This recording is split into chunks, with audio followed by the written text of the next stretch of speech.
Hello, good people. How are you today on a Thursday? I'm doing fucking fantastic. How about my picks last night? How about that? I told you guys, man. I did that 3-team parlay. Worked out by 4 points. Thank God to 22 in the second half from John Wall. And thank God for the Pacers looking like, as Paul George said, a lottery team on the road. And what else did I say? Oklahoma City, of course, yada, yada, yada. How about Russell Westbrook? Got his first triple-double where he didn't miss a shot. 6 for 6 from the field, 6 for 6 from the line, like 14 assists, like 10 rebounds or some odd number. Damn good game there. What else looked good? How about that Utah game on minus 1,000? They were losing at halftime by 6, and they were tied in the fourth quarter. They win by 7, but I bet anybody who bet that minus 1,000 was thinking about that shit I said then, huh? Oh, finally a decent day for me. Well, enough of the brag talk. Let's get into intelligent thoughts, the daily wager for Thursday, March 23rd. Looking at the clip, we got 5 games in the NBA we're going to talk about. We have 4 games in college basketball that we're going to talk about today. Of course, we're going to start with the bread and the butter. We're going to the NBA.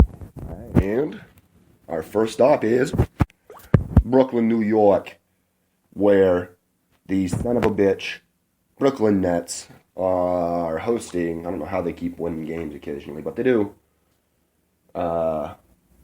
Hosting the Phoenix Suns, where the Nets are looking for their first win streak, which would be back-to-back, in almost a full calendar year. They host probably the second most likely team to allow that to happen. Let's see here. Anything significant to talk about otherwise considering this game before we get into it? Let's see. Jeremy Lin is going to miss his game.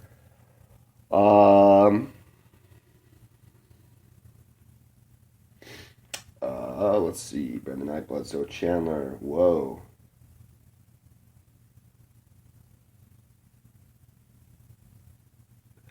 Wait, what? Man, Phoenix is going to get blown out. They don't have Bledsoe or Tyson Chandler for the rest of the season. I am confused as fuck about what's going on here. Devin Booker sat out against... Okay. So the Suns are most likely going to lose this game. What's the spread? Let's open this shit up.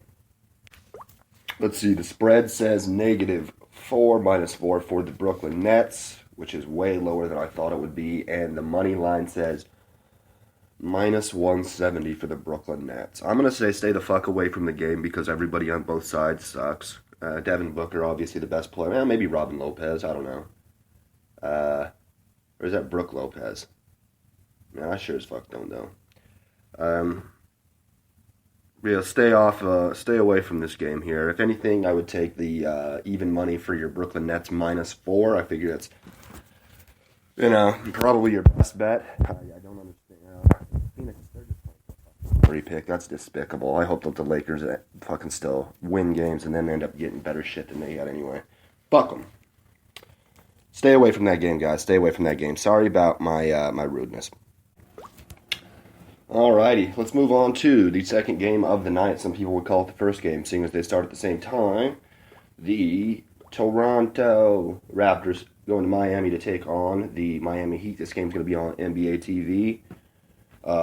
Let's see. Miami is sitting in the 8 seed, a game and a half above Detroit. Yeah, a game and a half above Detroit, game and a half above Chicago. 1 game behind Indiana for... Oh my, look at this. The Bucks are now 6th. They are now tied, but have the tiebreaker over Indiana. They're only a game out of 5th. The Bucks. Holy crap. I remember saying this.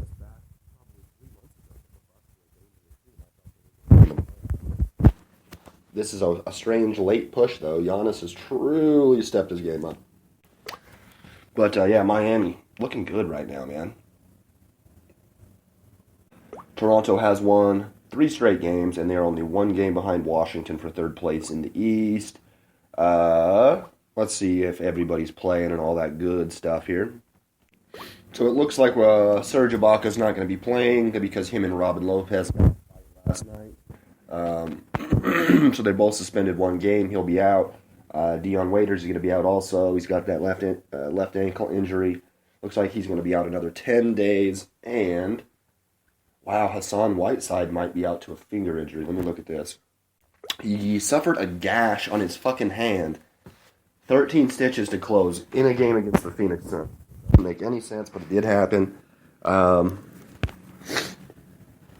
last time something like this happened, which also doesn't make any sense, he missed 3 games. It's a little bit bigger. It hurts a little more, said Whiteside. He's probably not. Let's see. He's followed through. He smacked his hand on the backboard and lacerated the space between his ring and his middle fingers. Okay. He's gonna tape his fingers together, and he might play tonight, but don't count on it. So basically, we have no Dion Waiters, no Hassan Whiteside on one side. We have no Serge Ibaka, no Kyle Lowry on the other side.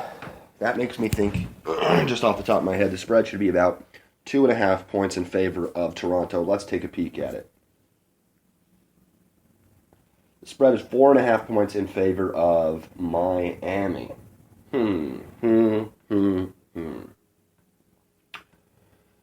Toronto just played last night. That's got to be why.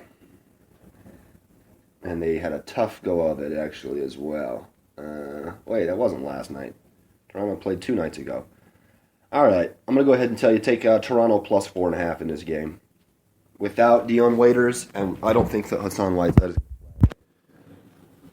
They're just not going to be explosive enough to match up with the Raptors. This is going to be a sort of a limpers game anyway. But take Toronto plus 4.5.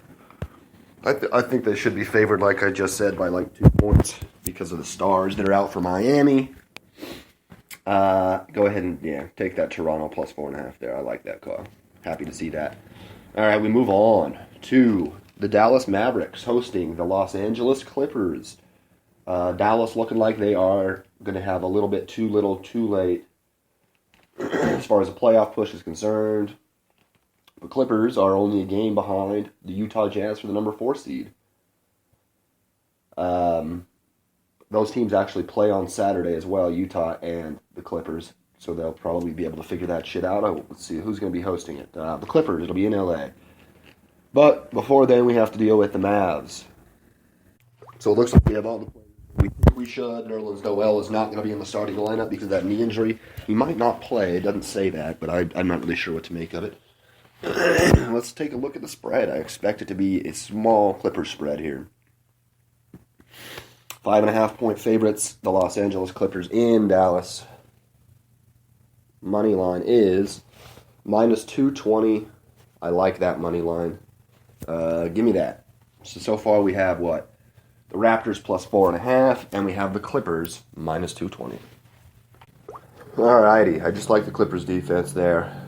I guess there's not really any further explanation required, but that's the case. We move on. 2 games left. This one might be one of the better ones. Memphis at San Antonio. No suspense there. Memphis is, let's peek. Lost, let's see, 1 straight game. I think they had won like 4 straight after losing a few straight. They're sitting at number 7 seed, 1 game out of 6th. Oklahoma City in 6th. Probably not going to fall any further than that. San Antonio doing the same shit they do, 2.5 games out of first place, 2 straight wins. Won 7 of their last 10. Well, let's take a look and see what the preview is here, because I think that we can all see where we're going to be going with this, if not. Now, I will say this, the Grizzlies,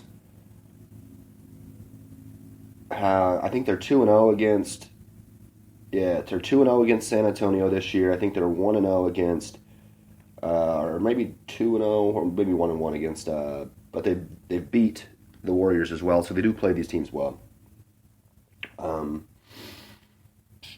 They held them to 74 points 3 weeks ago in San Antonio's worst offensive game of the season.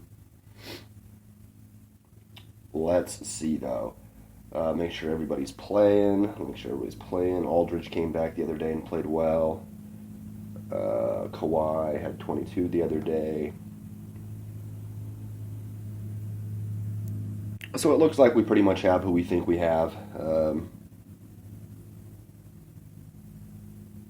Which means that probably about a 5.5 point spread is what I imagine it's going to be in favor of San Antonio. Obviously, let's take a peek. The spread is 8.5. San Antonio, an 8.5 point favorite. Fuck. Definitely don't want that. It's not a solid pick here.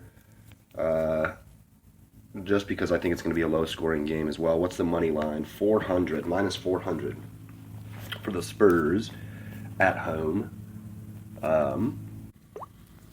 Yeah, I'm not super sure. I don't know. At first that sounds bad, but I'm going to say go ahead and take it. I just don't see it in the cards that the Spurs lose this game tonight. Go ahead and take that. Go ahead and take that San Antonio minus 400 on the money line, and you'll probably be able to run with that a little bit. All right, and we move on to the final NBA game of the evening. The New York Knicks going back-to-back. They are in Portland this time to take on the Blazers. Blazers just lost at home to Milwaukee on Tuesday. And what else here? Anything else? Portland only 17-15 at home this season, which is obviously far from the norm. They do have Yusuf Nurkic now, which could be a pretty solid... Carmelo's going to have fewer minutes over the season here. Hornacek, Hernan Gomez, Marshall Plumlee, Kaminskas. Okay.